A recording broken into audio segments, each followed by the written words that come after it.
श्री कृष्ण जन्माष्टमी के अवसर पर श्री कृष्ण जन्म स्थान पर ठाकुर जी इस बार पूर्णेंदु कुंज में विराजमान होंगे। पुष्प वृंत पोशाक धारण करेंगे। श्री कृष्ण जन्म स्थान सेवा संस्थान द्वारा श्री कृष्ण जन्माष्टमी महोत्सव की सभी तैयारियां पूर्ण कर ली गई हैं। संस्थान सचिव कपिल शर्मा के अनुसार इस बार चूंकि श्रद्धालुओं का प्रवेश वर्जित है, इसलिए संचार के विभिन्न माध्यमों से ही श्रद्धालु प्रभु के दर्शन कर पाएंगे। दिव्य जन्म महोत्सव बहुत ही धूमधाम और भव्यता के साथ मनाने की सभी तैयारियां पूर्ण हो गई हैं। इस अवसर पर चूंकि श्रद्धालुओं का प्रवेश नहीं है, उससे भी बिना प्रभावित हुए क्योंकि 33 कोटि देवता भगवान के जन्म महोत्सव में सम्मिलित रहते हैं, ऐसी शास्त्र और संतों की मान्यता है, हमारी मान्यता है। तो संपूर्ण मंदिर परिसर को भव्य और दिव्य विद्युत सजावट से सजाया जाएगा। भगवान इस वर्ष जो है पूर्णेंदु कुंज पुष्प बंगले में विराजमान होकर भक्तों को दर्शन देंगे। ठाकुर जी पुष्प वृंत पोशाक को धारण करेंगे, जो अत्यंत मनोहर और बहुत ही चित्ताकर्षक है। तो ऐसी पोशाक में जब ठाकुर जी धारण करेंगे तो भगवान के उस स्वरूप का दर्शन जो भी श्रद्धालु प्रसारण के विभिन्न माध्यमों से कर पाएंगे, उनको ऐसा अनुभव हो कि वह स्वयं भगवान की जन्मभूमि में आयोजित हो रहे इस जन्माष्टमी महोत्सव का अंग हैं। ऐसी व्यवस्था की गई है। भगवान के अभिषेक के लिए जो मंच बनाया जा रहा है, जो पुष्प बंगला सजाया जा रहा है, भगवान की पोशाक धारण कराई जा रही है, उस सबको इस वर्ष जो हमने व्यवस्था की है वो ऐसे की है जैसे जो टीवी के माध्यम से अन्य प्रसारण माध्यमों से देखेंगे उनको एक सजीवता लगे। भगवान का जो अभिषेक है वो रात्रि, जो जन्माभिषेक का कार्यक्रम रात्रि 11 बजे प्रारंभ हो जाएगा। 11:40 पर तक भगवान का श्री गणेश नवग्रह सहस्त्रार्चन पुष्पार्चन आदि कार्यक्रम चलेंगे। 11:55 पे भगवान के पट बंद हो जाएंगे मंदिर के। तदुपरांत ठीक 12 बजे भगवान की प्राकट आरती होगी। प्राकट आरती के साथ पूर्ववत परंपरागत रूप से संपूर्ण मंदिर परिसर ढोल नगाड़े मजीरे शंख मृदंग की ध्वनि से गुंजायमान हो उठेगा। तदुपरांत भगवान का जन्माभिषेक 33 कोटि देवताओं की स्वरूपा भगवती कामधेनु स्वरूपा रजत स्वर्ण मंडित रजत गौ के द्वारा किया जाएगा। यह अभिषेक लगभग 12:30 बजे तक चलेगा। तदुपरांत भगवान का रजत कमल पुष्प में अभिषेक होगा। तदुपरांत भगवान का श्रृंगार होगा, श्रृंगार आरती होगी, शयन आरती होगी। रात्रि 1 बजे भगवान के मंदिर के कपाट बंद कर दिए जाएंगे। इस वर्ष कोविड-19 के दिशा निर्देशों के अनुपालन में सभी व्यक्तियों के स्वास्थ्य, उनकी प्रसन्नता के लिए यह निश्चय किया गया है कि श्री कृष्ण जन्मभूमि पर जन्म महोत्सव के समय जो एक बृहद मात्रा में लाखों लड्डू की संख्या में प्रसाद बंटता था, इस वर्ष प्रसाद वितरण नहीं होगा, क्योंकि हम नहीं चाहते कि किसी भी रूप में जन्म स्थान के इस महोत्सव से किसी की कोई हानि हो। ठाकुर जी से मास्टर ने बताया सर्वे भवन्तु सुखिनः सर्वे सन्तु निरामया। तो कोविड-19 की गाइडलाइन के अनुरूप प्रसाद वितरण नहीं होगा।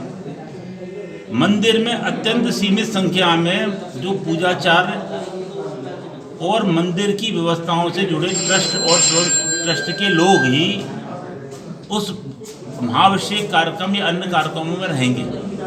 विगत वर्षों की अपेक्षा 10% से भी कम कर्मचारियों को इस महोत्सव में प्रयोग किया जाएगा, उनकी सेवा ली जाएगी, जिससे सोशल डिस्टेंसिंग कोविड-19 के जितने दिशा निर्देश हैं उनका कठोरता से हम पालन कर सकें। भगवान का जन्मोत्सव बहुत ही धूमधाम और भव्यता से मनाया जाएगा। यद्यपि कोविड-19 से संपूर्ण विश्व त्राहिमाम कर रहा है, लेकिन इससे उत्सव की भव्यता दिव्यता पर कोई अंतर नहीं पड़ेगा।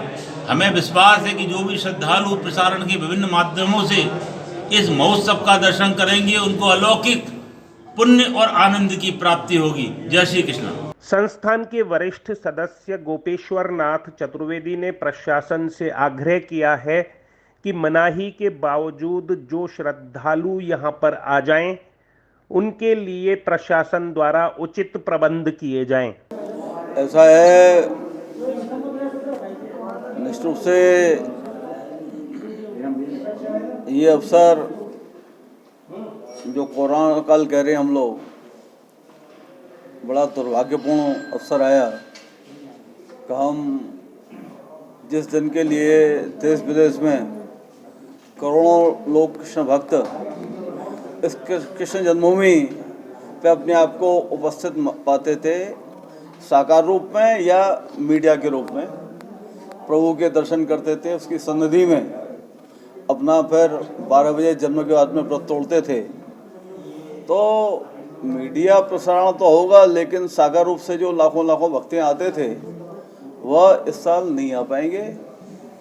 आप सभी लोग जानते हैं ये संभव भी नहीं था कि हम 6 फुट की दूरी की व्यवस्था यहाँ कर सकें, क्योंकि पिछली बार भी 34 लाख लोग थे जो कैलकुलेशन था गवर्नमेंट का।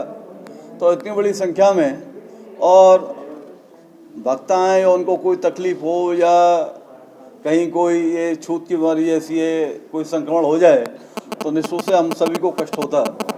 और जो बड़े बड़े उत्सव हैं, जैसे पिछली बार रामनवमी अयोध्या में इसी रूप में बनी, अभी आपने देखा जो कावड़ यात्रा है वो भी रुकी। तो बड़े बड़े जगन्नाथ जी की यात्रा भले सुप्रीम कोर्ट ने मार्गदर्शन दे दिया, लेकिन वो भी सीमित थी, तो संख्या लिमिटेड थी। तो सभी चिंतित है, अंतर्राष्ट्रीय समस्या है, उसको देख करके सभी का मतलब वह जो हमारे धार्मिक कार्यक्रम में आपने देखा कि पिछले 4 महीने से इस काल में धार्मिक उत्सव यथावत हैं, पूजा यथावत है, मंदिर दर्शन यथावत है, लेकिन ये आगामी आपकी 10 तारीख से दोपहर तक के सब दर्शन और व्यवस्था करते होंगे। उसके तदोपरांत 13 तारीख को शाम को 4 बजे आम भक्तों के लिए दर्शन खुलेंगे।